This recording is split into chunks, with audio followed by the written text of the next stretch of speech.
Seigneur, je vous salue au nom de notre Seigneur Jésus-Christ. Je suis très heureux que le Seigneur nous donne l'opportunité de nous retrouver encore autour de sa parole. J'espère que vous avez passé des jours heureux où le Seigneur a démontré la fidélité de son amour dans votre vie de tous les jours. J'invite pour cette heure le Saint-Esprit à venir nous conduire dans cette réunion, cette entrevue, dans cet entretien, dans cette exhortation avec sa parole.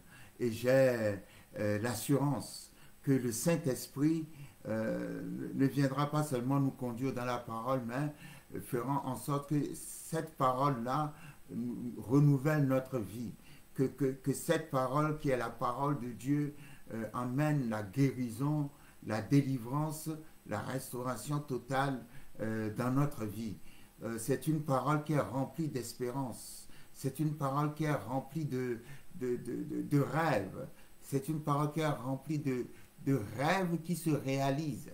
C'est une parole qui est remplie de choses merveilleuses et inattendues. Toujours par rapport à cette parole, Éphésiens chapitre 3 qui dit à propos de Dieu, à celui qui peut faire infiniment au-delà de tout ce que nous pensons et demandons en accord avec la puissance qui agit en nous. Dieu est un Dieu qui fait infiniment au-delà de ce que nous pensons et de ce que nous lui demandons. Et j'aime ce Dieu-là. C'est un Dieu de surprise. C'est un Dieu qui est plus grand que nos pensées. C'est un Dieu qui est plus grand que nos attentes.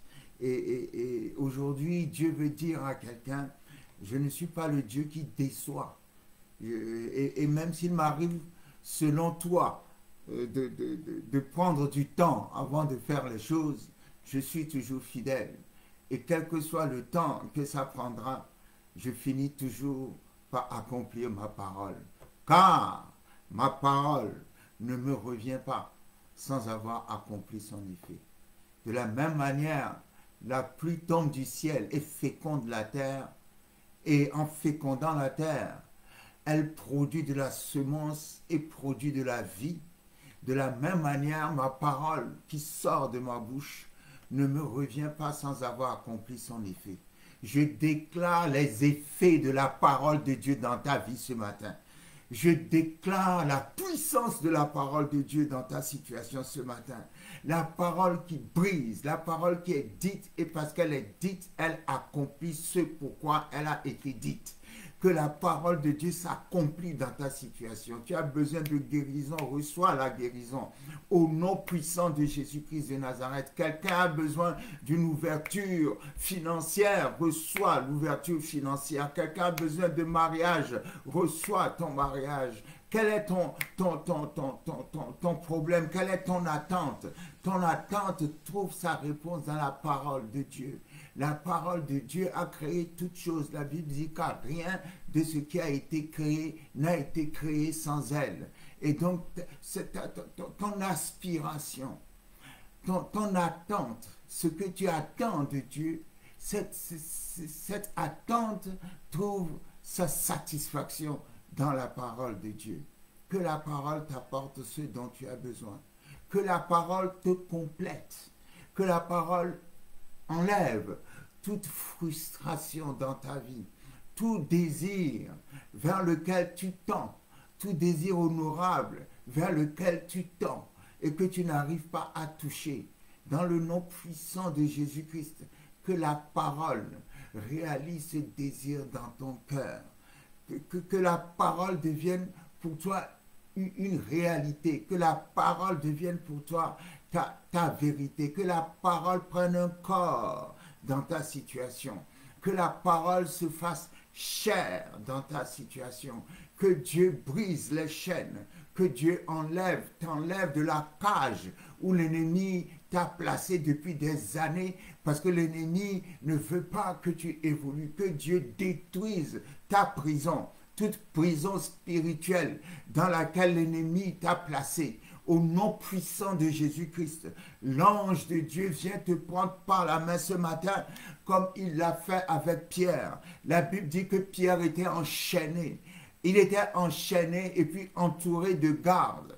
Mais l'ange est arrivé dans la prison. L'ange a enlevé les chaînes. L'ange a pris Pierre par la main. L'ange a ouvert la première porte. Et la Bible dit, la deuxième porte qui était une porte de fer, une porte en fer, s'était ouverte d'elle-même. Et Pierre pensait qu'il était en train de rêver. Et l'ange l'a sorti de la prison. Et il a réalisé la gloire de Dieu, le miracle de Dieu, alors qu'il était dehors, en dehors de la prison. L'ange de Dieu est venu le sortir de la prison. Ce matin, dans le nom puissant de Jésus-Christ, j'envoie la parole dans ta vie. J'envoie la parole dans ta situation. Que la parole te prenne la main, que la parole fasse tomber tes chaînes, que la parole te fasse sortir en passant par toutes les portes de la prison. Et la porte de fer, tu n'auras même pas besoin de la frapper, tu n'auras même pas besoin de l'ouvrir parce qu'elle va s'ouvrir toute seule, parce que c'est ton temps. Et quand tu vas sortir, tu vas réaliser que cette parole que nous prêchons tous les jours, cette parole dont nous parlons tous les jours, ce n'est pas juste pour, comment dirais-je, occuper le temps, ce n'est pas juste pour faire bien, mais c'est la parole de vie, c'est la parole de la réalité. Dans le nom puissant de Jésus, toute prison qui te retient captif ou captive, toute prison qui te bloque, toute prison qui fait que tu es stérile dans ta vie, stérile dans tes actions, stérile dans tes rêves, stérile dans tes projets. Tu es complètement bloqué. Tu es au même endroit, au même niveau depuis des années. Seigneur, merci parce que ce matin, il y a un changement de dimension dans ta vie. Merci parce que la parole vient te prendre. La parole t'élève comme un ascenseur. La parole t'emmène ce matin à une autre dimension, à un autre niveau. Il y a un déménagement qui se fait actuellement pendant que je parle dans ta vie. Et ce déménagement, tu vas l'expérimenter dans la réalité. Et tu verras que Dieu est vivant. Le Dieu dont nous parlons est puissant. Il est invisible, mais il est plus visible que toute chose visible. C'est un Dieu, il a dit, maintenant, il n'y aura plus de délai dans l'accomplissement de ma parole.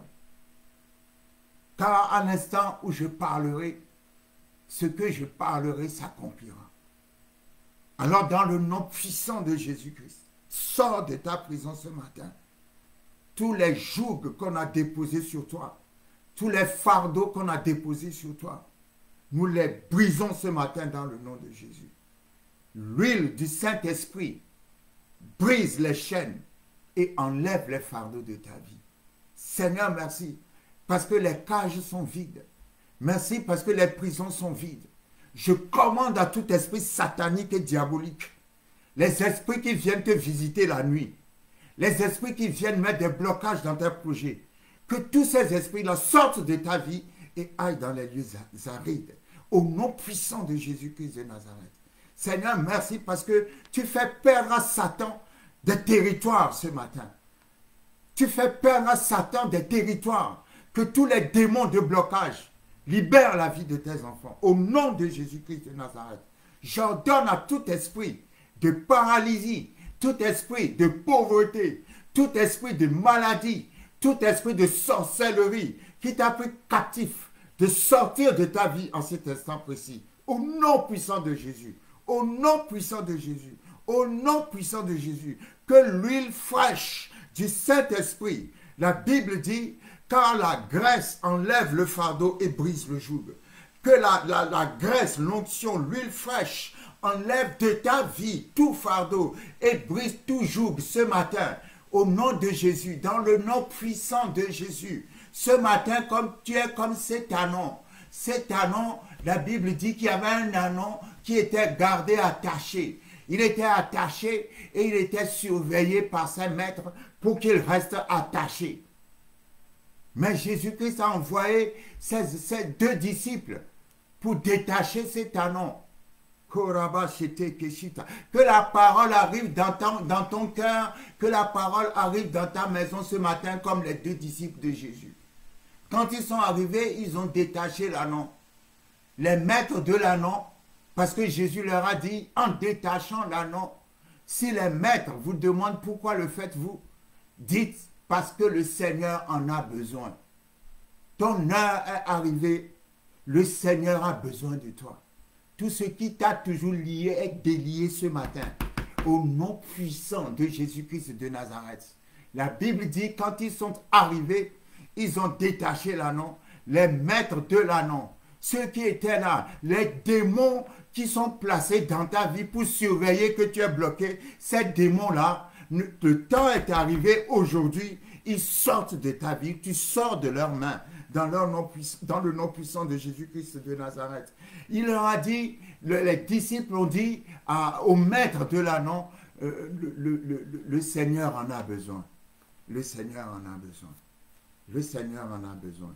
Et ils ont détaché l'ânon, ils ont libéré l'ânon. Dans le nom puissant de Jésus-Christ de Nazareth, la liberté que l'ânon a eue ce jour-là, cette liberté va s'accomplir aussi dans ta vie. Ce matin, que la parole de Dieu vienne te détacher. Et tout démon qui va se soulever contre cela, que l'Éternel le fasse taire et l'envoie dans les lieux arides. Au nom puissant de Jésus-Christ, tu quittes ta prison ce matin. Quelqu'un répète après moi, je quitte ma prison ce matin. Je quitte ma prison ce matin. Je quitte ma prison ce matin et je la quitte pour ne plus jamais y revenir. Dans le nom puissant de Jésus-Christ de Nazareth, le Seigneur a besoin de moi. Le Seigneur a besoin de moi. Le Seigneur a besoin de moi. Parce que le Seigneur a besoin de moi. Aucun lien ne me retiendra. Aucune corde ne me retiendra. Aucune chaîne ne me retiendra. Aucune prison ne me retiendra. Aucune terre ne me retiendra. Rien ni personne, aucune force ne me retiendra. Aucun démon ne me retiendra. Parce que le Seigneur a besoin de moi. Le Seigneur a besoin de toi. Et parce que le Seigneur a besoin de toi, je déclare la libération dans ta vie. Je déclare que tout ce que l'ennemi a fait contre toi, pour que tu sois toujours resté prisonnier et prisonnière à partir d'aujourd'hui, la liberté est entrée dans ta vie. Au nom puissant de Jésus-Christ de Nazareth. Au nom puissant de Jésus-Christ de Nazareth. Au nom puissant de Jésus-Christ de Nazareth. J'ordonne à tout esprit perturbateur qu'on a envoyé dans ta vie, qui ne veulent jamais te donner la paix, qui sont là toujours pour créer à chaque fois des soucis et des fardeaux dans ta vie. Que ces esprits déstabilisateurs sortent à jamais de ta vie au nom puissant de Jésus-Christ de Nazareth. Je mets le sang de Jésus-Christ comme frontière entre toi et le monde des ténèbres. Que l'influence que le monde des ténèbres a toujours eue sur ta vie jusqu'à maintenant, je brise cette influence dans le nom puissant de Jésus-Christ de Nazareth. L'Éternel a dit, arrêtez et sachez que je suis Dieu. Arrêtez et sachez que je suis Dieu. Tous ces démons perturbateurs qui t'ont rendu prisonnier, prisonnière jusqu'à maintenant, vont savoir que l'Éternel est Dieu. Parce que le temps est arrivé. Le temps est arrivé. Que l'onction qui détruit les prisons tombe sur ta vie dans le nom de Jésus. Tu es libre, tu es libéré au nom puissant de Jésus. J'appelle du nord, j'appelle du sud, de l'est et de l'ouest. J'appelle le vent de la vie de Dieu, le vent de la provision, le vent de la protection, le vent de la prospérité à souffler dans ta vie, dans le nom puissant de Jésus. Alors que le vent qui est, selon Jean chapitre 3, l'image du Saint-Esprit souffle dans ta vie, que le vent souffle et emporte sur son passage tous les éléments sataniques et démoniaques que l'ennemi a semés dans ta vie. Ce matin, le vent de Dieu souffle. Il souffle et il balaye ta vie. Il balaye toutes les œuvres démoniaques de ta vie. Dans le nom puissant de Jésus, reçois un souffle nouveau, le Zoé de Dieu, une vie nouvelle. Reçois une saison nouvelle dans ta vie. À partir d'aujourd'hui, dis-toi, ta vie ne sera plus la même. Au nom puissant de Jésus, Plus personne ne pourra t'arrêter. Plus personne ne pourra t'enterrer. Merci parce que la parole va visiter les cimetières où on a mis ta tombe. La parole va visiter les cercueils dans lesquels on a mis tes rêves. Libération totale au nom puissant de Jésus. La parole est l'épée de l'esprit. Je prends l'épée de l'esprit ce matin dans le nom puissant de Jésus-Christ de Nazareth.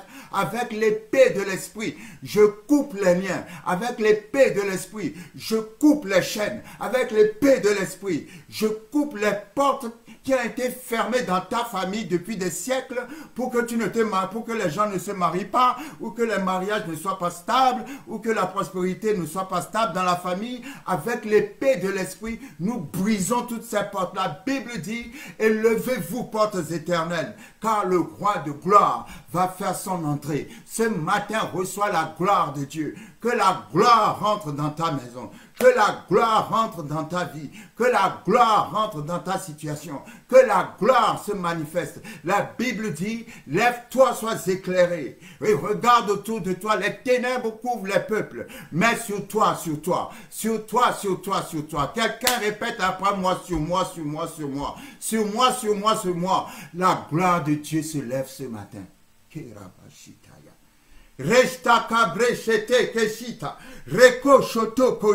Je dis ce matin, la gloire de Dieu entre dans ta vie et ta vie ne sera plus jamais la même. Dans le nom puissant de Jésus-Christ de Nazareth. Dans le nom. Tout ce qui est lien, tout ce qui est chaîne ne résistera pas à la parole de Dieu ce matin. Come on, Korabashi.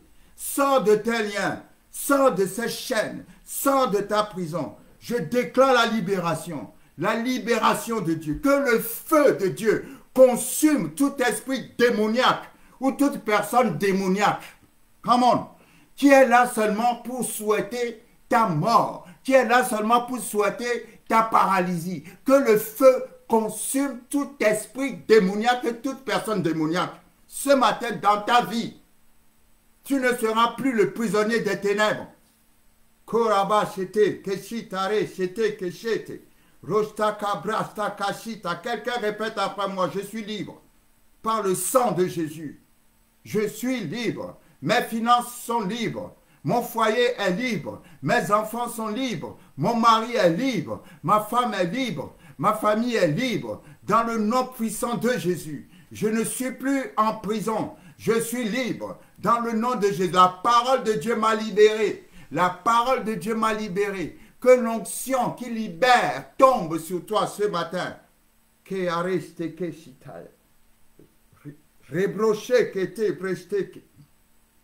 Dans le nom de Jésus. Dans le nom puissant de Jésus. Dans le nom puissant de Jésus. Dans le nom puissant de Jésus. Dans le nom puissant de Jésus. Les démons t'ont assez fatigué. Les œuvres des ténèbres t'ont assez fatigué. La Bible dit, Christ a dépouillé Satan et l'a livré en spectacle.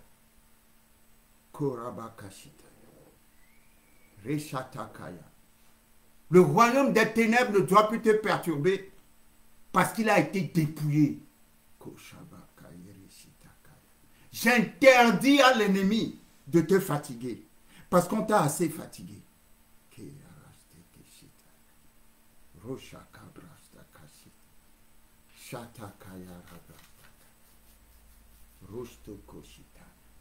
Dieu a dit à Moïse, j'ai entendu les cris de mon peuple, j'ai entendu les cris de mes enfants et j'ai vu, je sais ce que l'ennemi leur fait. J'ai entendu leurs plaintes et lamentations et je suis descendu. Ce matin, que Dieu descende sur tes problèmes. Ce matin, que Dieu descende sur tes chaînes. Ce matin, que Dieu descende sur tes prisons. Ce matin, que Dieu descende sur ta maladie. Ce matin, que Dieu descende sur l'autorité que l'ennemi a exercée sur toi jusqu'à maintenant. Que Dieu descende au nom puissant de Jésus. Au nom puissant de Jésus. Dieu est descendu et s'est fait appeler Jésus-Christ de Nazareth. Et depuis que Dieu est descendu, je déclare, l'ennemi ne doit plus avoir d'autorité ni de supériorité sur toi. Je brise ce matin ces assises dans ta vie. Au nom puissant de Jésus-Christ de Nazareth, je déclare ta prospérité. Je déclare ton évolution. Je déclare ton progrès. Je déclare que tu es une flèche que l'Éternel vient de lancer et tu vas transpercer tous les barrages de la vie. Dans le nom puissant de Jésus-Christ de Nazareth. Dans le nom puissant de Jésus-Christ de Nazareth. J'appelle le feu sur tout esprit démoniaque ou sur toute personne démoniaque dans ta vie. J'appelle le feu du jugement à consumer cette personne et à détruire ces esprits démoniaques. Ah oui, ah oui, ah oui, le feu du jugement. Je décrète le feu du jugement dans ta vie. Parce que c'est le temps de ta libération. Que le feu de Dieu juge et les démons et les personnes qui sont là pour servir les démons contre toi. Que le feu tombe sur eux et les détruise. Au nom de Jésus. Je mets le feu dans la vie de quelqu'un ce matin. Que le feu juge toute œuvre de l'ennemi dans ta vie. Le feu de Dieu. Le feu de Dieu. Le feu de Dieu. Le feu, j'appelle le feu. Le feu, que le feu combatte pour toi ce matin. Que le feu détruise tes ennemis pour toi ce matin. Le feu de Dieu. Le feu et l'épée de Dieu. Shatakaya. Rekabashita. Reshatakaba. Reshakataya. Rekashtakabrashtakashite. Reshate kebruchtokosha. Rekashtakabrashtakashite. Reshata. Que l'Éternel qui combat et qui a toujours combattu pour Israël combatte pour toi ce matin. Lorsque le roi Sankérib avait menacé le roi Ézéchias de Juda, il a dit au roi Ézéchias, je vais venir pour te détruire. Et le Dieu en qui tu prétends croire ne pourra rien faire. Parce que j'ai détruit toutes les nations autour de moi et toi, je vais te détruire. L'Éternel a dit à Ézéchias, ne crains pas. Il n'entrera pas dans la ville. Et la Bible dit, l'ange de l'Éternel s'est levé avec son épée lorsqu'ils ont essayé de venir attaquer Juda. L'ange de l'Éternel les a tous éliminés. Des milliers et des milliers de soldats syriens. Et la Bible dit, lorsqu'ils se levèrent le matin, il n'y avait que des cadavres partout. L'ange de l'Éternel tout seul a décimé toute l'armée syrienne. Des milliers et des milliers de soldats. L'ange de l'Éternel tout seul a pris son épée et les a tous exterminés. Et l'ange de l'Éternel est l'image de Christ dans l'Ancien Testament. L'Ancien Testament. Et Christ est ton protecteur, ton combattant. Je dis, je déclare que l'emprise et l'autorité que le monde des ténèbres a toujours eu sur toi jusqu'à aujourd'hui est fini. Au nom puissant de Jésus-Christ de Nazareth. Si ces personnes ou ces esprits-là ne veulent pas arrêter, alors bientôt quand tu vas te lever, comme la Bible a dit, tu ne verras que des cadavres.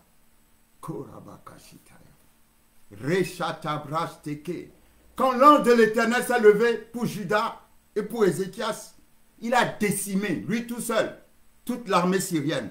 Et la Bible dit, Ésaïe 36 ou Ésaïe 37, la Bible dit, ce matin, quand les gens se sont levés, ils n'ont vu que des cadavres.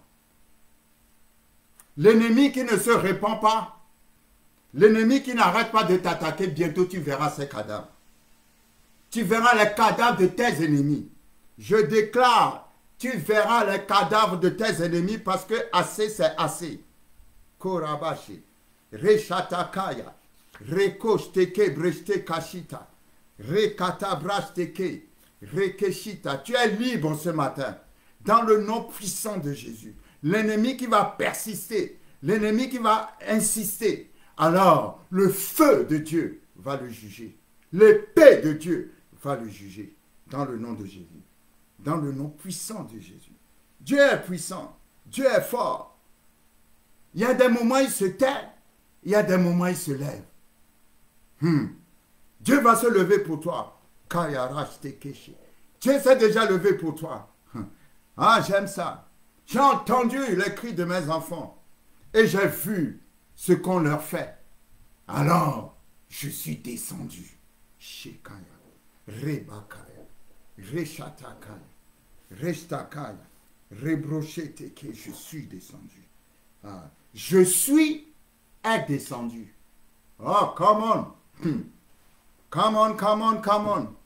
Je suis venu informer quelqu'un ce matin, n'aie pas peur. N'aie pas peur. Le titre de mon exhortation aujourd'hui, c'est « Ne vous inquiétez pas ». Je suis est descendu. Roshatakaya. Rekostakaya. Ah, j'aime trop ça. J'aime trop ça. Il faudra que je retrouve cette référence. Ça doit être Exode 3 ou Exode 4. C'est quand Dieu parlait à Moïse et l'envoyait en Égypte. Ah, j'aime trop ça. J'ai entendu les cris de mes enfants. J'ai entendu les pleurs de mes enfants. J'ai entendu les lamentations de mes enfants. Il y a quelqu'un, ça fait déjà un bon bout de temps que tu pleures. Il y a déjà un bon bout de temps que tu cries vers Dieu. Dieu dit, j'étais resté silencieux. Ça ne veut pas dire que je ne t'entendais pas. Ça ne veut pas dire que je ne te voyais pas. Ça ne veut pas dire que je ne sais pas ce que l'ennemi te fait. Non, non, je sais tout, je vois tout. J'ai entendu tes cris. Et maintenant, je suis descendu. Aïe. Ah, je vois Dieu descendre sur quelqu'un ce matin. Je vois Dieu descendre sur ta situation ce matin. Je dis que ta vie ne sera plus jamais la même. Au nom puissant de Jésus-Christ. Au nom puissant de Jésus. Au nom puissant de Jésus-Christ.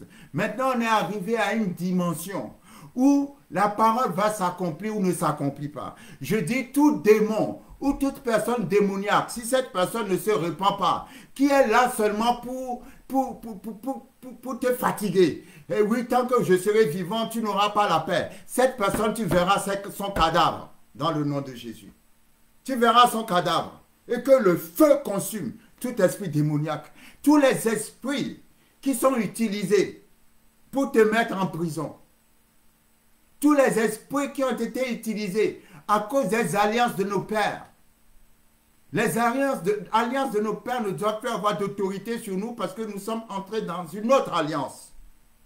Mais si les alliances de nos pères veulent toujours prendre le dessus, alors que le sang de Jésus les fasse taire, dans le nom puissant de Jésus-Christ de Nazareth, je te sépare du monde des ténèbres. Je te sépare des alliances diaboliques de tes pères. Je te sépare de toutes les œuvres de l'ennemi. Reçois ton héritage en Christ.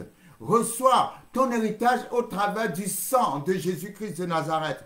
Toute arme forgée contre toi sera désormais sans effet. Parce que Dieu dit, je suis celui qui a créé celui qui fait les armes. Mais j'ai aussi créé ce qui peut arrêter les armes. Donc, par conséquent, toute arme forgée contre toi sera sans effet.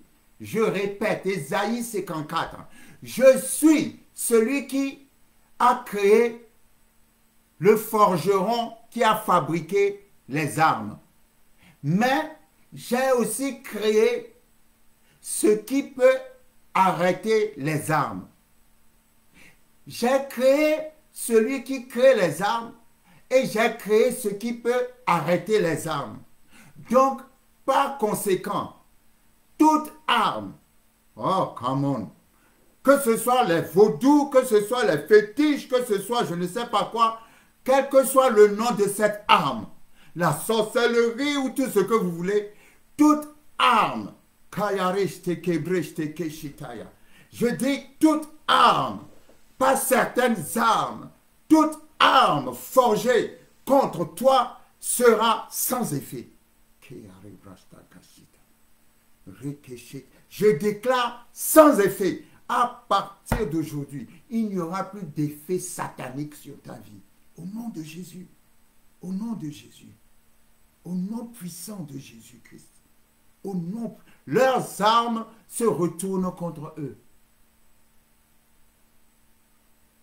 Leurs armes se retournent contre eux. Leurs armes se retournent contre eux. Au nom de Jésus-Christ.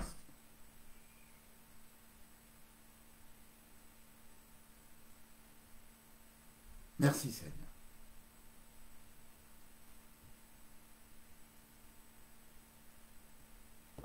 Ne vous inquiétez pas.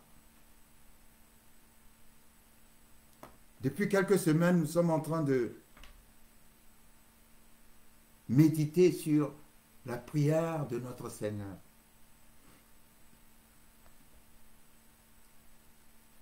Dans Matthieu chapitre 6, la Bible dit à partir du verset 9, « Voici donc comment vous devez prier. Notre Père qui es aux cieux, que ton nom soit sanctifié, que ton règne vienne, que ta volonté soit faite sur la terre comme au ciel. Donne-nous aujourd'hui notre pain quotidien. Pardonne-nous nos offenses, comme nous aussi nous pardonnons à ceux qui nous ont offensés. Ne nous induis pas en tentation, mais délivre-nous du malin. Car c'est à toi qu'appartiennent dans tous les siècles le règne, la puissance et la gloire. » Nous avons parlé de notre Père qui est aux cieux. Que ton nom soit sanctifié. Que ton règne vienne. Que ta volonté soit faite sur la terre comme au ciel. Nous n'avons pas eu le temps, ou pris le temps, pardon, de développer à fond chacun de ces thèmes. Les thèmes qui se trouvent à l'intérieur de cette prière.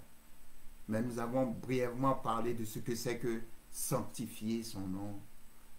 Nous avons parlé de chercher la volonté de Dieu pour notre vie. Ça, c'est un sujet immense. Qu'est-ce que la volonté de Dieu pour ma vie? Quelle est la volonté de Dieu, pardon, pour ma vie? C'est un sujet immense. Peut-être que nous aurons certainement le temps de revenir là-dessus.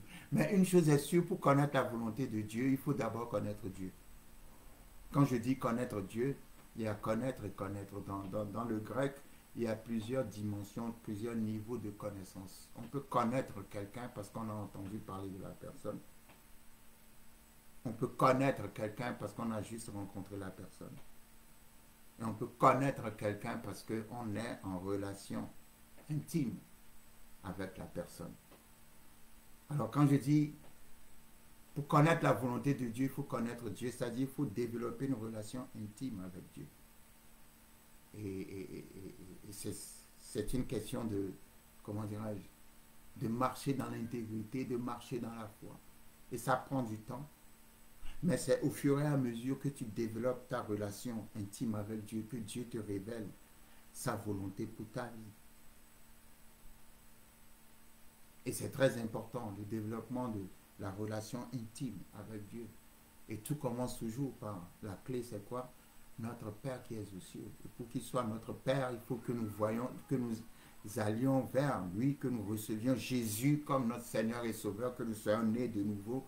Et ça transforme notre relation avec lui, parce qu'une fois qu'on est né de nouveau, on rentre dans son intimité, on parle avec lui, il met des choses dans notre cœur, l'Esprit de Dieu est là en nous pour nous conduire.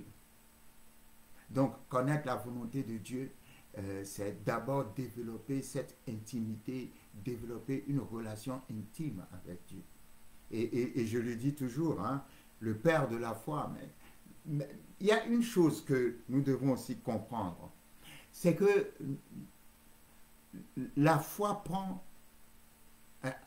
du temps dans la mesure où pour obtenir certaines choses, il faut du temps. Il faut être patient avec Dieu. Alors, quand je pense à la relation entre Abraham et Dieu, Abraham n'a pas eu... c'est pas un an après avoir connu Dieu que Abraham pouvait offrir Isaac à Dieu. Non, il ne pouvait pas. Il a été, d'ailleurs, après un an, il n'avait pas encore Isaac, mais c'est une façon de parler, c'est-à-dire Abraham a été capable d'offrir Isaac après au moins après 25 ans, sinon même après 30, non, même pas 30, après une quarantaine d'années de marche avec Dieu, parce que je suppose que Isaac était un jeune homme, disons que Isaac avait 12 ans, et Abraham avait eu Isaac 25 ans après la promesse de Dieu. Donc 25 plus 12, ça fait 37 années de marche avec Dieu. C'est après 37 années pratiquement de marche avec Dieu, Dieu a dit à Abraham, offre Isaac. Si Dieu demandait à Abraham, offre Isaac après 1 an, après 2 ans, après 3 ans, après 4 ans, certainement que Abraham n'allait pas le faire. Mais il a pris du temps pour connaître Dieu.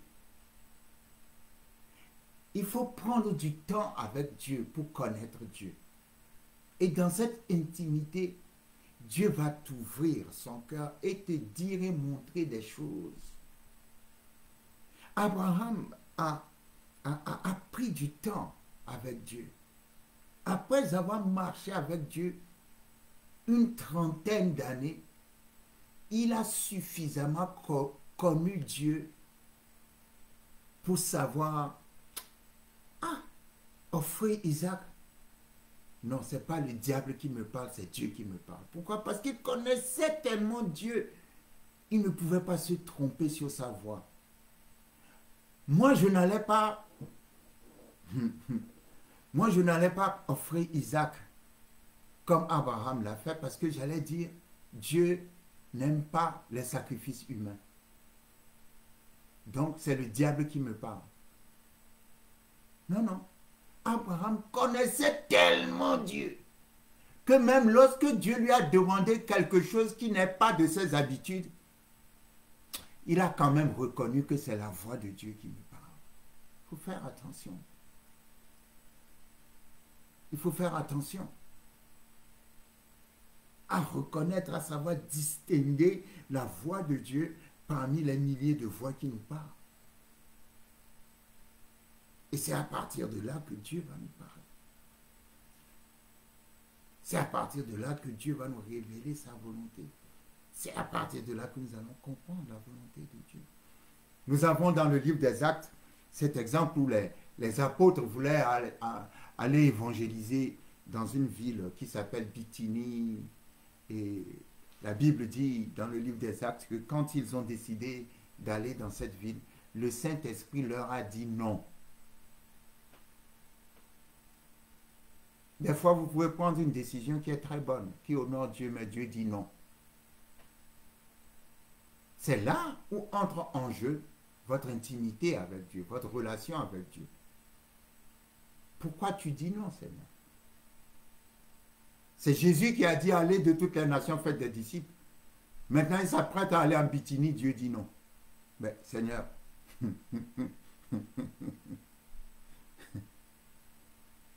et la Bible dit quand ils vont dormir la nuit, Paul va faire un rêve. Et dans ce rêve, il verra un homme en Macédoine qui va lui dire venez à notre secours. Et j'aime bien le texte dit alors ils ont conclu que Dieu voulait qu'ils aillent en Macédoine. S'ils étaient partis en Bithynie, ce n'est pas mauvais, mais c'est ce qu'on appelle la volonté permissive. La volonté permissive de Dieu, Dieu te permet de faire quelque chose, mais ce n'est pas sa volonté parfaite. Il y a beaucoup de gens qui sont dans la volonté permissive de Dieu, mais qui ne sont pas dans la volonté parfaite de Dieu. S'ils étaient partis en Bithynie, ça aurait été la volonté permissive de Dieu. Mais comme ils ont écouté l'Esprit de Dieu, parce que l'Esprit a dit non, n'allez pas là-bas, la nuit, Paul a eu le songe qu'on a besoin d'eux en Macédoine. Alors, ils ont décidé d'aller en Macédoine. Ça, c'est la volonté parfaite de Dieu. Le plus souvent, nous imposons à Dieu ce que nous voulons. Je répète encore. Le plus souvent, nous imposons à Dieu ce que nous voulons. Nous ne sommes pas dans sa volonté parfaite. Pourquoi? Parce que soit on est pressé, ou on se laisse dominer par les désirs de la chair, ou on n'a pas suffisamment confiance, on n'a pas suffisamment foi. Mais on a des problèmes pour attendre la chose de Dieu. On a des problèmes pour attendre le temps de Dieu. On a des problèmes pour attendre Dieu. Non. Il faut être patient dans la foi. Faut pas bousculer les choses, être pressé. Non, prends ton temps, calme. Calme. Parce que Dieu fait ces choses avec assurance. J'aime ce verset qui dit, c'est la bénédiction de l'Éternel qui enrichit. Et il ne la fait suivre d'aucun chagrin. Quand c'est la volonté parfaite de Dieu, il n'y aura aucun chagrin là-dedans pour toi. Quand c'est la volonté parfaite de Dieu, il n'y aura aucune déception là-dedans pour toi. Mais si c'est la volonté permissive, vous savez, quand nous insistons sur certaines choses, Dieu nous le donne. Nous avons parlé la dernière fois d'Israël qui voulait un roi. Eh bien, Dieu leur a donné. Parce qu'ils ont tellement insisté qu'ils ont eu Saül. Et je dis, faisons attention dans notre vie de foi. Ne va pas toujours chercher Saül. Parce qu'il y a un temps où David va venir. Et David est l'homme selon le cœur de Dieu.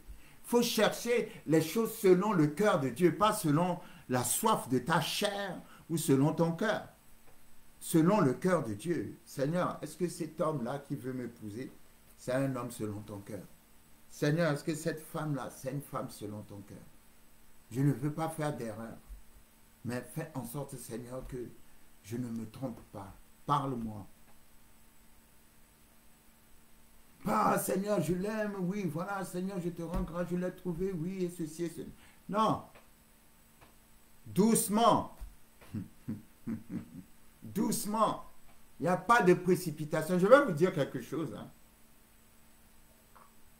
Souvent, quand le diable sait que tu attends quelque chose, il envoie d'abord la mauvaise chose.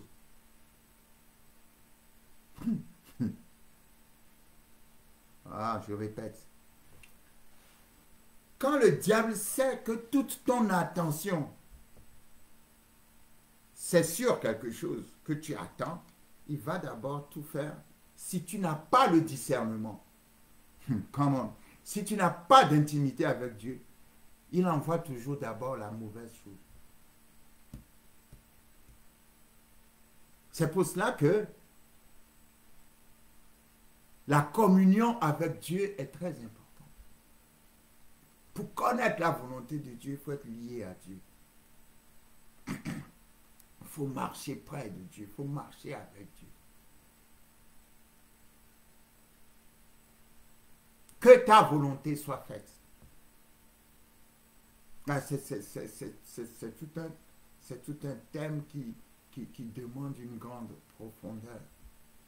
Mais dans ta prière, demande toujours à Dieu, est-ce que ce que tu veux faire, est-ce que ce que tu veux obtenir, est-ce que c'est la volonté de Dieu pour toi?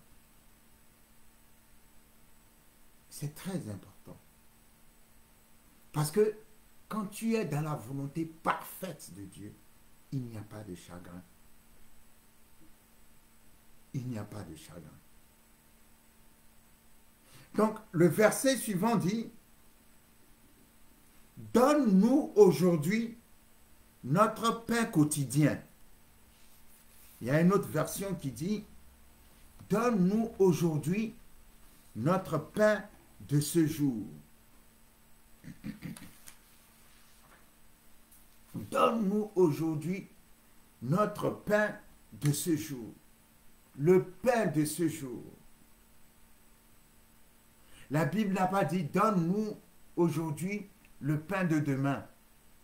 Ah, donne-nous aujourd'hui le pain de la semaine. Non, non, non. Donne-nous pour ce jour, pour aujourd'hui, le pain d'aujourd'hui.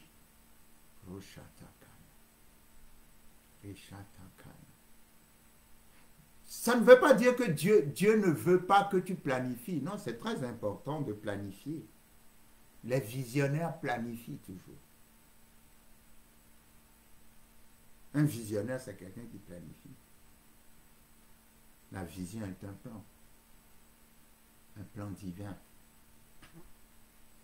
Ah, nous avons tellement de chaleur aujourd'hui à Dublin que il y a des insectes qui ne veulent pas nous laisser tranquilles et qui sont là un peu pour nous fatiguer.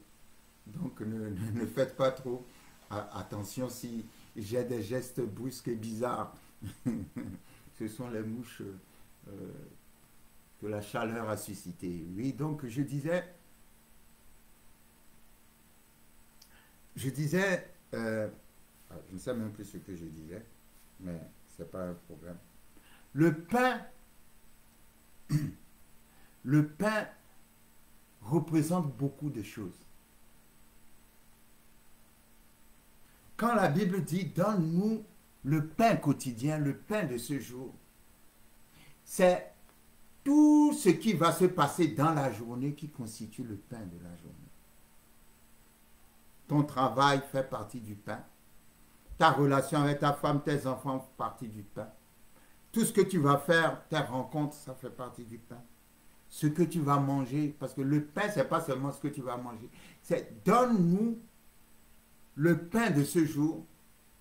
C'est vrai à la nourriture, mais c'est la vie de ce jour. Donne-nous ce qui peut nous faire vivre ce jour. Donne-nous ce qui, en ce jour, peut nous donner la vie. Amen. Donne-nous ce qui, en ce jour, va rendre notre journée divine. Donne-nous la bénédiction dont nous avons besoin pour surmonter les défis de ce jour. Ah, j'aime ça. J'aime ça. Donne-nous la bénédiction dont nous avons besoin ce jour, pas demain, ce jour, aujourd'hui, pour surmonter les défis de ce jour. Oui, je parlais de vision. Je dis ça ne veut pas dire qu'il ne faut pas planifier. Non.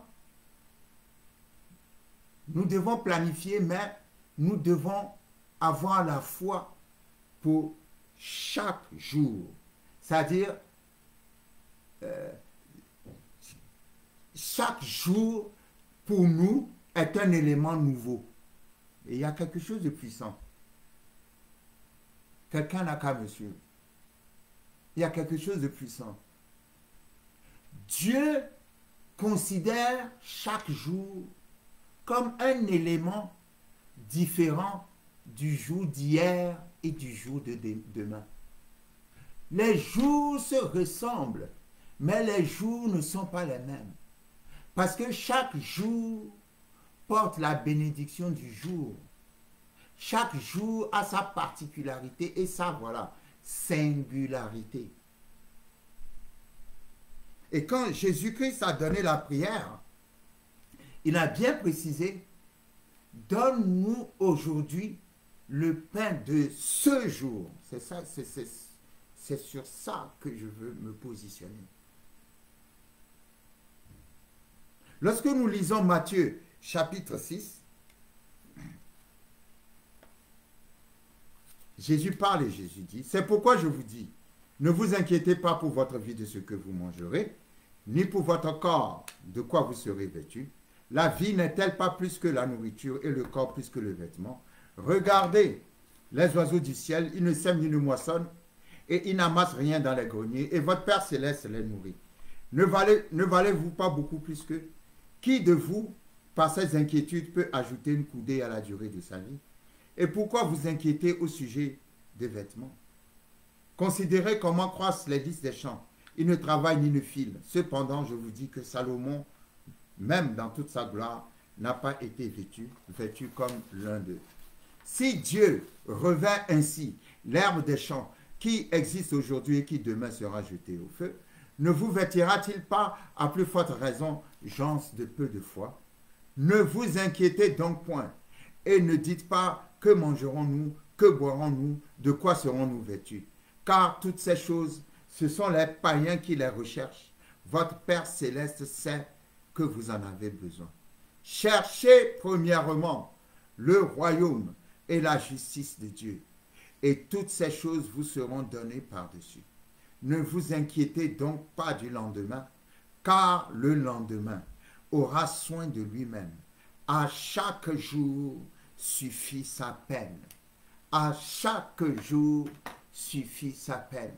Ne vous inquiétez pas du lendemain. À chaque jour, il faut avoir la foi pour chaque jour. Il faut avoir la foi que Dieu va donner le pain entier pour chaque jour.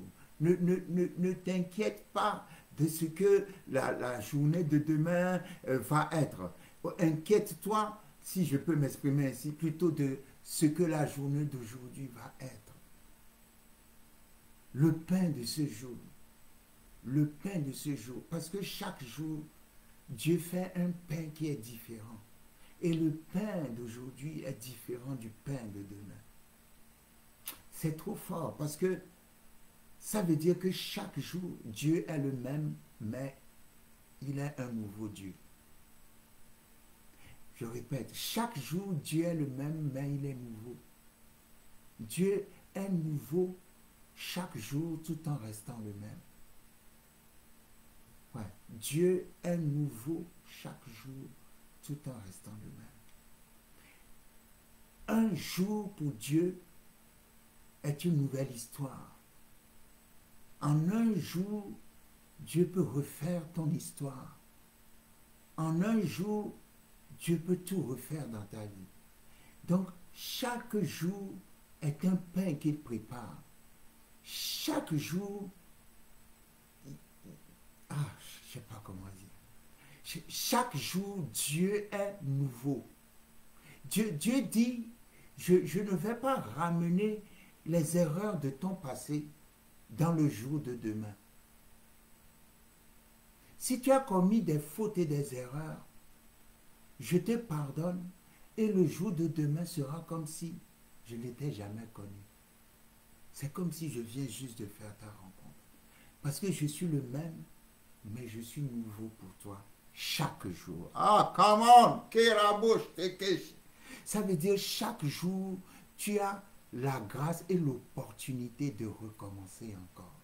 Chaque jour, tu as la grâce et l'opportunité de te rattraper. Parce que chaque jour, Dieu qui est le même se renouvelle pour toi.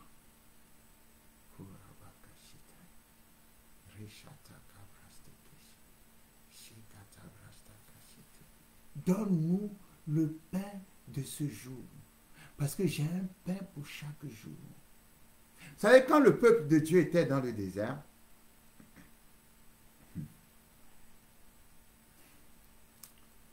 nous y revenons encore. Nous avons parlé du désert. Et je disais la dernière fois, s'il y a une chose que Dieu détruit vraiment facilement, c'est la sécheresse et la stérilité. Et je dis, aucun désert, aucune stérilité n'aura d'autorité sur ta vie. Dans le nom puissant de Jésus. La Bible dit, lorsque nous lisons Deutéronome, chapitre 29, à son verset 5, écoutez cette parole. Deutéronome 29, verset 5. Je t'ai conduit pendant 40 ans dans le désert tes vêtements ne se sont point usés sur toi, et ton soulier ne s'est point usé à ton pied. Comment? Non, je vais répéter. Deutéronome 29, verset 5. Je t'ai conduit pendant 40 années dans le désert.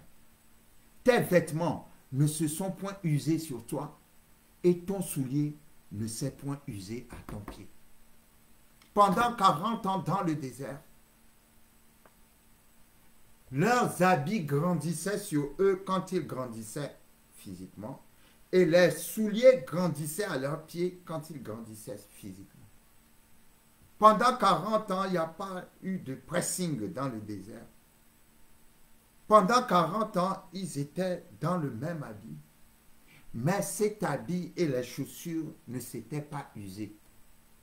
Parce que Dieu faisait un miracle sur les habits et les chaussures.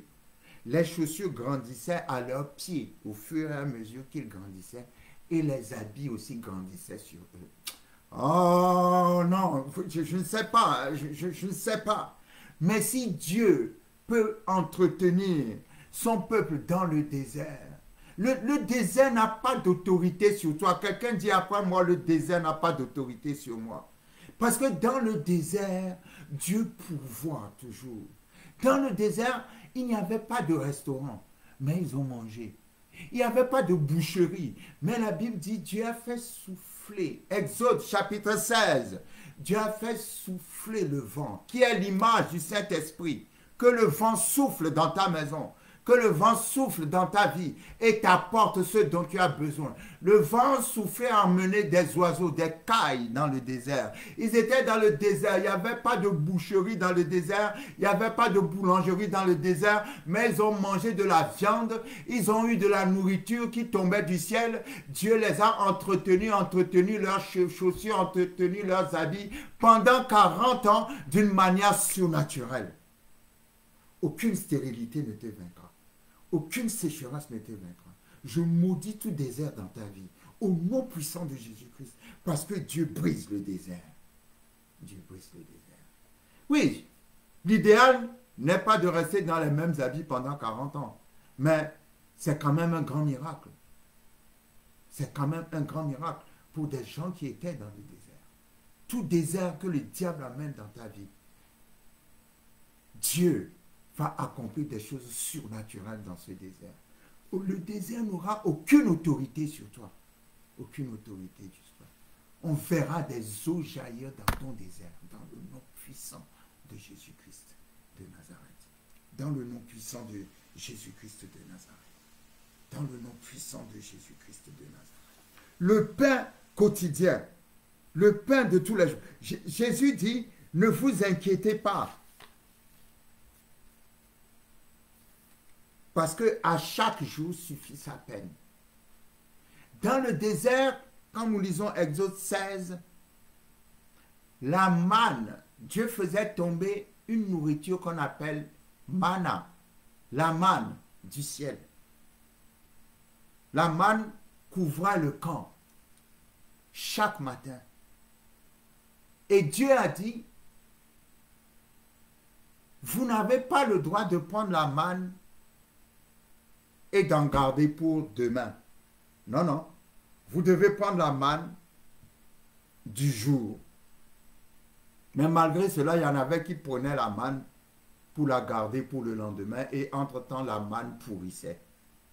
Pourquoi? Parce que Dieu voulait qu'ils prennent la nourriture fraîche chaque jour. La seule fois où Dieu donnait une portion double, c'était avant le sabbat. Parce que le sabbat, personne ne doit travailler. Alors la veille du sabbat, Dieu donnait une double portion. Mais mis à part cela, il n'avait pas le droit de prendre la manne et d'en mettre de côté pour le lendemain. Non.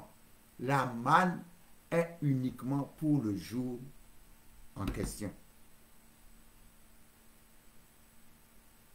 Dieu voulait leur apprendre à dépendre exclusivement de lui. Il faut en tant que chrétien que chaque jour tu vives sur une parole fraîche. Parce que la manne, c'est la parole, d'une certaine manière. Vous savez, souvent je demande à mes assistants, écoute, ce soir, c'est toi qui vas prêcher.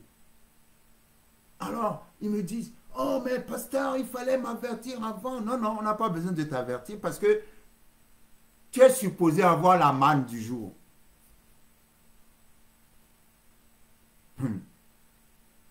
Chaque jour, tu es supposé avoir un verset que l'Esprit de Dieu met dans ton cœur. C'est ça la manne aujourd'hui. Tu ne peux pas mettre le verset de côté pour dire que ça sera le verset de demain, non? Dieu donne une parole pour chaque jour. Elle doit être fraîche pour chaque jour. Je n'ai pas besoin de t'avertir pour que tu prêches. Prêche ce que l'Esprit a mis dans ton cœur pour aujourd'hui. Partage la manne d'aujourd'hui. Amen. Tu dois être capable, même quand tu dors, on verse de l'eau sur ta tête, tu te réveilles, on dit prêche, prêche, prêche, tu dois être capable de prêcher. Parce que la parole est en toi, la manne est en toi. Chaque jour, la parole est fraîche. Chaque jour, tu dois recevoir la parole, tu dois dormir sur la parole. Chaque jour, c'est le pain de ton esprit. C'est le pain de ta vie, c'est le pain quotidien. Le pain quotidien, ce n'est pas seulement la nourriture qu'on mange. Le pain quotidien, c'est la parole fraîche. À chaque fois, je demande à mes collaborateurs, qu'est-ce que Dieu t'a dit? Tu es sur quelle parole aujourd'hui? C'est quoi ton réma aujourd'hui? C'est quoi l'objet de ta méditation? Ok, à la prochaine réunion, c'est toi qui vas partager. Et au début, c'était difficile. À chaque fois, oh, il fallait m'avertir. Mais maintenant, beaucoup ont compris que chaque jour, il y a une manne quelque part que Dieu envoie, que tu dois aller chercher toute fraîche. Il y a un verset, il y a une parole sur laquelle tu fais ta journée. Donc ça suppose, donne-nous le pain de ce jour, que quand le jour se lève, tu es déjà en train de remercier Dieu, de prier Dieu pour ce jour qui se lève. Tu n'attends pas que le jour soit déjà levé, mais tu pries le Seigneur à la levée du jour.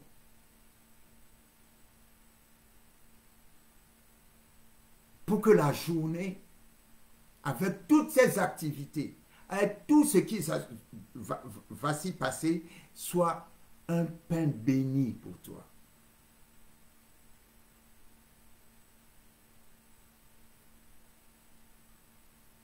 Et c'est vraiment très important. Parce que quand Dieu leur donnait la manne, ils mangeaient la manne, mais ils ne savaient pas ce que c'était que la manne.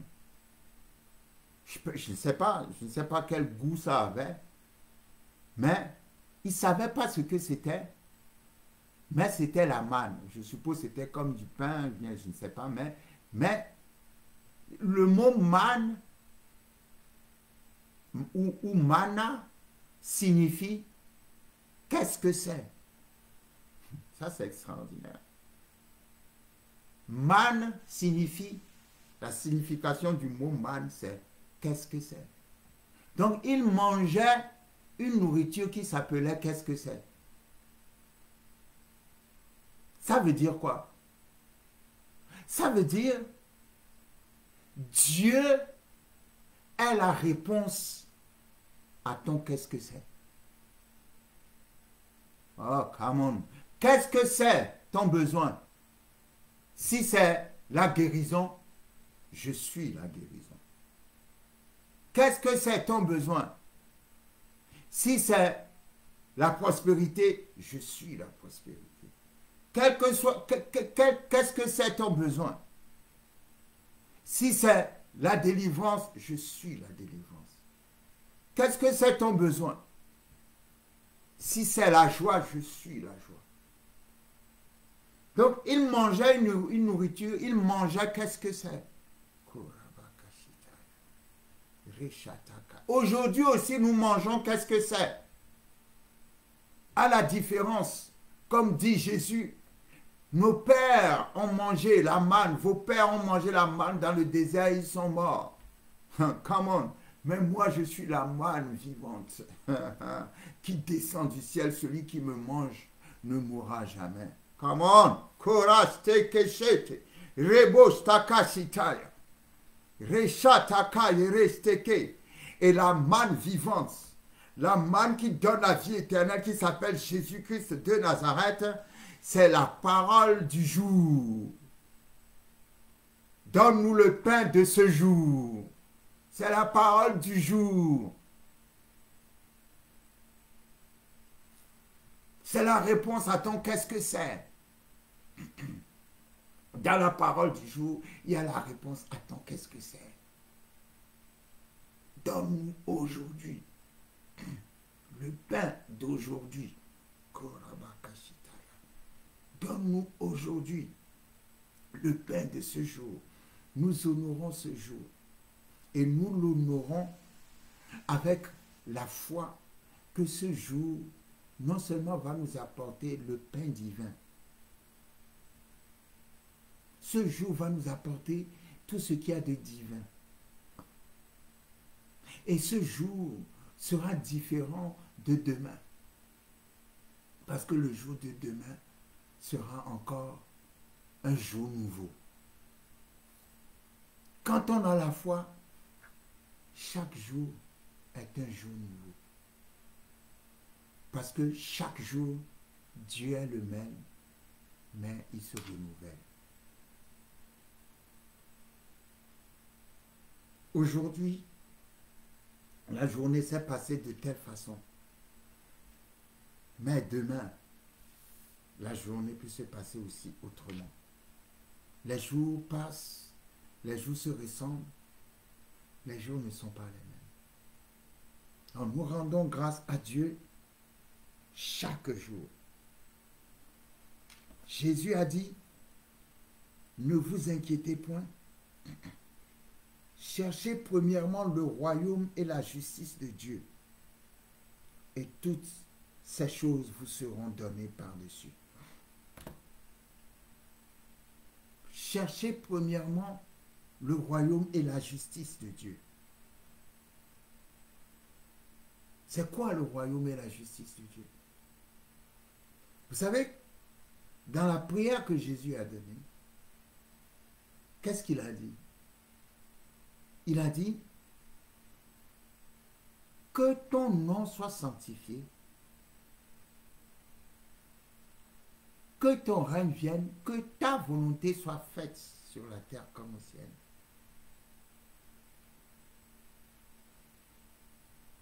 Pardonne-nous nos offenses comme nous pardonnons à ceux qui nous ont offensés. Il y a dans la prière du Seigneur 3 clés. Si tu respectes ces 3 clés, donc on peut dire que tu cherches premièrement ou que tu as premièrement cherché le royaume et la justice de Dieu. Ces 3 clés, c'est sanctifier son nom. C'est chercher sa volonté dans ta vie. Et c'est pardonner à ceux qui t'ont offensé. Sanctifier son nom. Faire sa volonté dans ta vie. Pardonner à ceux qui t'ont offensé. Lorsque tu respectes ces 3 points,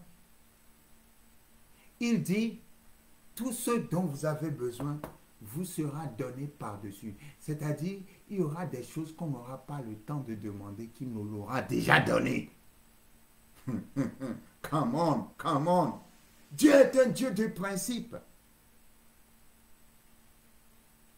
Tu ne respectes pas les principes et tu veux les bénédictions. Non. Les bénédictions sont basées sur des principes.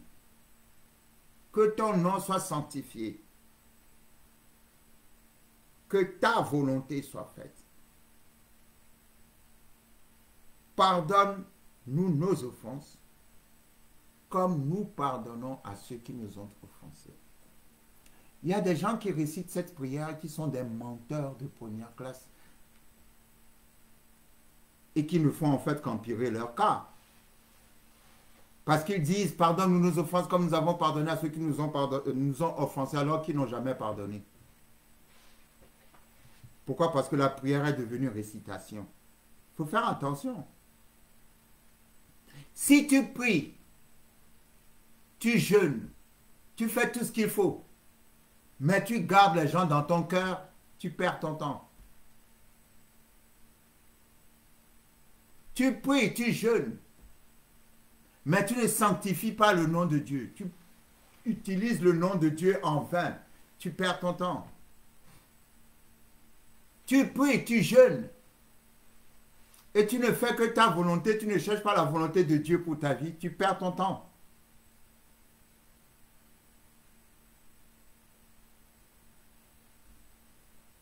Allons rapidement dans 1 Pierre.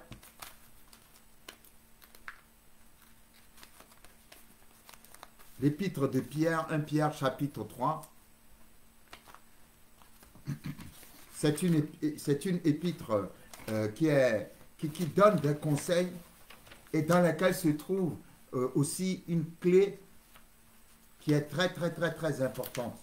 Cette clé peut peut-être même étonner les gens. Je n'arrive pas à retrouver mon... Cette clé peut peut-être étonner les gens dans 1 Pierre chapitre 3. Dans ce passage, Dieu parle aux femmes. Et Dieu dit aux femmes qui sont mariées, bien sûr, soyez soumises à votre mari. Soyez soumises à votre mari comme Sarah, qui était soumise à Abraham et qui appelait même Abraham mon Seigneur avec petit s, bien sûr.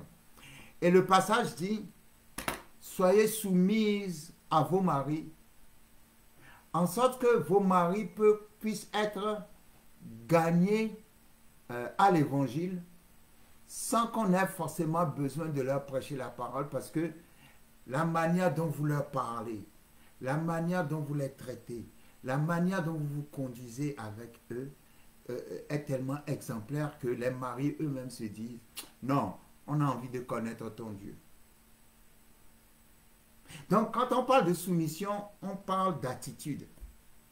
La manière dont tu te comportes avec ton mari. La manière dont tu lui parles.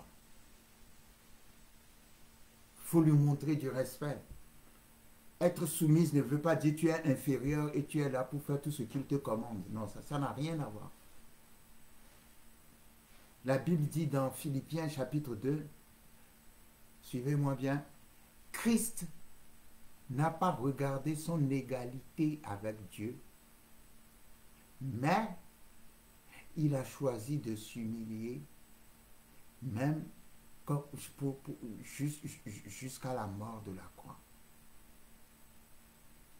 Christ n'a pas regardé son égalité avec Dieu, mais il a choisi de se soumettre à Dieu, même jusqu'à la mort de la croix. Le principe de la soumission, tu es soumis à quelqu'un parce que d'abord tu es égal à la personne. Come on. Christ n'a pas regardé son égalité avec Dieu. Il était d'abord égal à Dieu, mais il a choisi de se soumettre à Dieu. Donc, quand on dit que la femme soit soumise à l'homme, ça ne veut pas dire que la femme est inférieure à l'homme. Ça veut dire que la femme est d'abord l'égale de l'homme, mais qu'elle choisisse d'être sous son autorité. Parce que c'est l'ordre que Dieu a placé. Et la Bible dit à chaque fois, quand la Bible dit d'être soumis, la Bible précise toujours comme au Seigneur. Que la femme soit soumise à son mari comme au Seigneur. Il ne faut jamais oublier comme au Seigneur. Parce que si le mari te dit, oui, va voler, amène l'argent dans le foyer, tu n'es pas obligé d'aller voler en disant, ah, je suis soumise. Non, non. Parce que le Seigneur ne te demandera jamais d'aller voler. Si le mari te dit, ah, va coucher avec les hommes, on n'a pas d'argent, comme ça tu amènes de l'argent dans le foyer. Non. Non, non. Non, non. Tu n'as pas à le faire, soit disant que tu es soumise. Non. Pourquoi? Parce que le Seigneur ne te demandera jamais de faire ça. Donc là, il y a une limite et un cadre pour la soumission, c'est comme au Seigneur. Bon, on ne va pas rentrer dans tous les détails, mais pourquoi je dis ça? Parce que quand la femme mariée est vraiment soumise à son mari, ses prières sont exaucées. Je vais vous donner un exemple. Quand Sarah a dit à Abraham de chasser Ishmaël, Abraham était fâché, en colère. Mais qu'est-ce que Dieu a dit? Dieu a parlé directement à Abraham et lui a dit, écoute ce que ta femme te dit. Dieu est intervenu en faveur de Sarah immédiatement. Pourquoi? Parce que Sarah était soumise à son mari. Dieu intervient directement en faveur de la femme auprès de son mari. Lorsque la femme respecte le principe de la soumission. Et d'ailleurs, la soumission, ce n'est pas seulement vis-à-vis de la femme. On est soumis aussi les uns aux autres. Bon, on ne va pas rentrer dans ce domaine parce que c'est encore un autre message. Alors, à la femme, la soumission, mariée, la soumission est demandée pour... Et cette prière, Dieu intervient, comme l'exemple de Sarah que je viens de donner. Dieu intervient pour la femme dans son foyer. Et ces prières sont évidemment exaucées. Mais 1 Pierre chapitre 3 dit aussi que si l'homme ne traite pas bien sa femme, alors ces prières ne seront pas exaucées.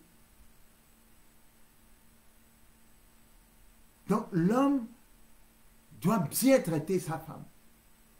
Autrement, ça ne sert à rien de prier. Les prières ne seront pas exaucées. Vous savez, je dis toujours, Dieu est d'abord un Dieu de principe. Avant d'être un Dieu de prière. Quand je dis ça, les gens sont choqués, mais moi, c'est ma conviction personnelle. Il est d'abord un Dieu de principe avant d'être un Dieu de prière. Parce que tu peux prier, je n'ai prié, je n'ai prié, je n'ai prié, mais si tu ne respectes pas les principes, tu perds ton temps. Tu es un homme marié, tu veux être béni, tu veux voir tes projets prospérer. Respecte ta femme et traite bien ta famille. Tu es une femme mariée, tu veux que tes prières soient exaucées, soient soumises à ton mari. Et la soumission parle surtout de la manière dont tu le traites, tu lui parles.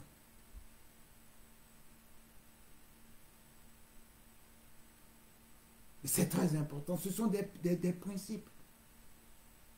Et ces principes-là, on doit les connaître. Tu ne peux pas faire n'importe quoi et puis venir dire oui, Dieu n'existe pas, quand je prie, il ne me répond pas. Non, mais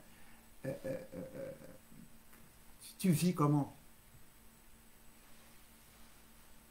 Tu ne peux pas passer ton temps comment dirais-je, à violer les principes de Dieu et t'attendre à ce que le même Dieu te bénisse. Ce n'est pas possible. Ce n'est pas faisable. Donc c'est très important, quand tu pries, donne-nous le pain de ce jour. Pardonne nos offenses comme nous pardonnons à ceux qui nous ont offensés. Il faut vraiment pardonner. Lisez Matthieu 18 parce que nous n'avons pas le temps d'aller en détail. Dans Matthieu chapitre 18, nous voyons l'histoire d'un homme qui devait beaucoup d'argent à quelqu'un. Disons, il devrait 1 million d'euros à quelqu'un. Et la personne est venue réclamer son argent. Mais il va lui dire, je n'ai pas d'argent, j'ai des problèmes, vraiment, je ne peux pas régler ma dette. Et le monsieur va lui dire, ok, comme tu as des problèmes, tu ne peux pas régler ta dette. J'annule la dette. Cadeau, je te donne cet argent, tu n'as plus à me rembourser. Et il était très content. Et lui, en revanche, celui à qui on a remis la dette, Il avait un ami qui lui devait, disons, 50 000 euros. Il est parti trouver cet ami. L'ami lui dit, oh, je n'ai pas assez pour pouvoir te rembourser. Il dit quoi? Il a tellement accusé l'ami, il a même emmené pour qu'on le mette en prison. Ah! Alors quelqu'un est venu le raconter à celui à qui il devait de l'argent. Et celui à qui il devait de l'argent l'a appelé et a dit, mais attends, toi tu me devais 1 million d'euros.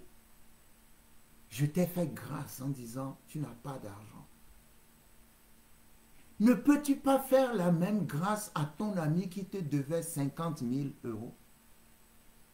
Et la Bible dit, il était tellement fâché que il a repris son argent, il a repris le monsieur, il l'a mis en prison. Ça veut dire quoi? Dieu ne comprend pas. Dieu t'a fait grâce à toi. Il a pardonné tes péchés. Si tu as reçu le pardon de Dieu, pourquoi tu ne pardonnes pas ton frère et ta soeur? Dieu te fait grâce, tu reçois le pardon de Dieu pour toi. Mais pour ton frère et ta soeur, non, tu ne veux pas pardonner. Dieu dit, ben, si c'est comme ça, alors je reprends mon pardon. Pardonne-nous nos offenses comme nous pardonnons à ceux qui nous ont offensés.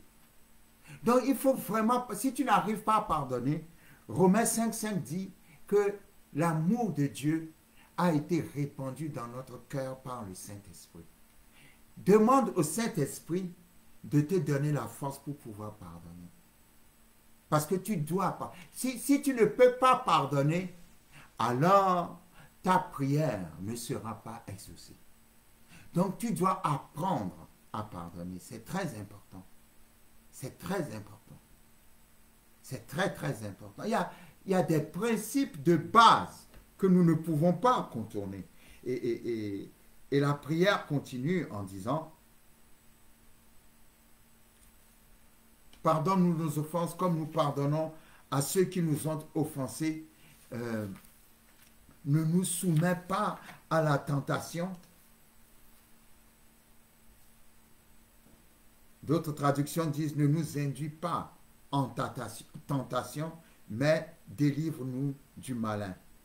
Alors, personnellement, je pense que peut-être qu'il y a eu un problème au niveau de la traduction. Parce que Dieu ne nous tente pas. Dieu ne peut pas nous induire dans la tentation. Parce que quand nous lisons Jacques chapitre 1, à son verset 13, la Bible dit, Dieu nous teste, mais Dieu ne nous tente pas.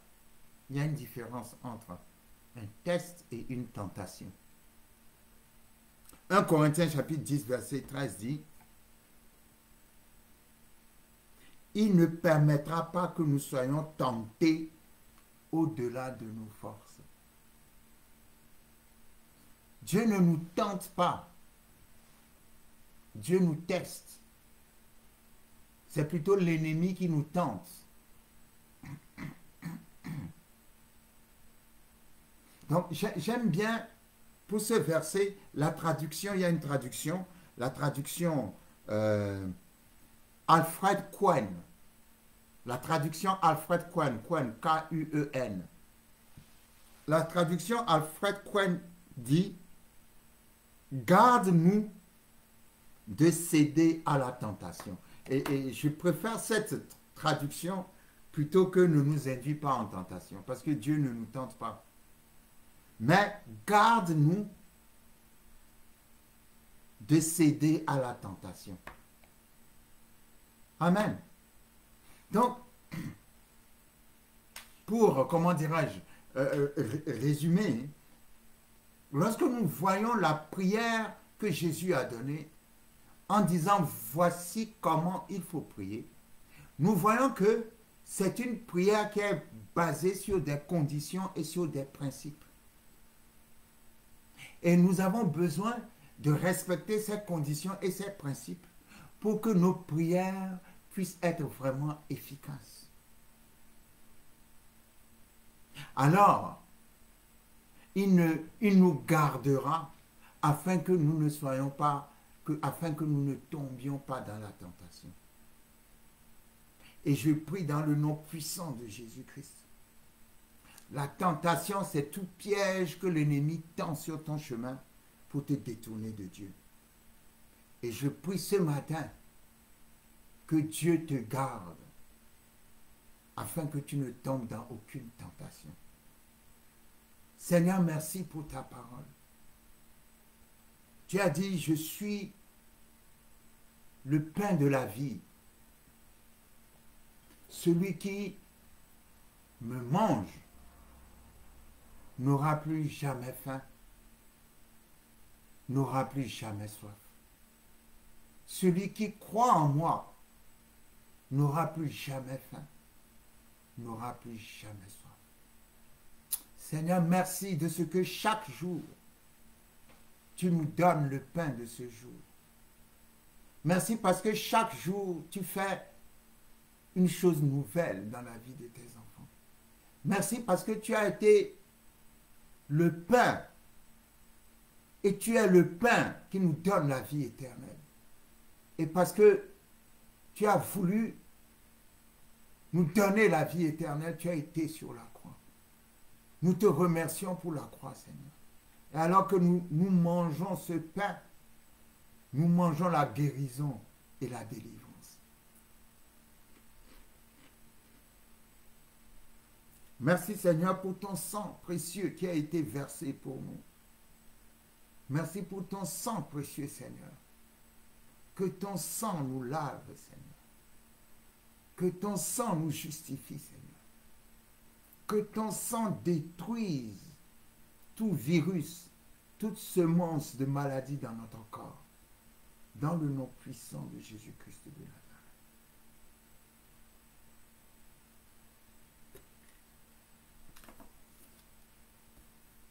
Je rends grâce à Dieu pour ces moments que nous avons passés ensemble. Je prie que le peu de choses que nous avons vues sur la prière du Seigneur puisse apporter un petit éclairage à notre vie de prière. Et je prie que le peu de choses que nous avons vues sur la prière du Seigneur puisse ouvrir nos yeux sur ce que c'est que prier. C'est un thème inépuisable, immense. Nous aurons l'opportunité de revenir encore sur la prière. Mais je rends grâce à Dieu, je rends grâce au Saint-Esprit de nous avoir en quelque sorte donné quelques clés par rapport à cette prière magnifique que le Seigneur Jésus nous a donnée. Donc que la faveur, la grâce de Dieu soit avec vous. Que la manifestation du Saint-Esprit soit de plus en plus évidente dans votre vie, dans vos projets. Que le Saint-Esprit soit comme il a fait pour le peuple de Dieu dans le désert. Le vent qui a soufflé pour emmener la manne et pour emmener les cailles. Que le vent de Dieu souffle dans vos maisons. Que le vent de Dieu souffle dans votre vie. Dans le nom puissant de Jésus-Christ de Nazareth. Amen. Que le Seigneur vous bénisse. Merci pour votre attention.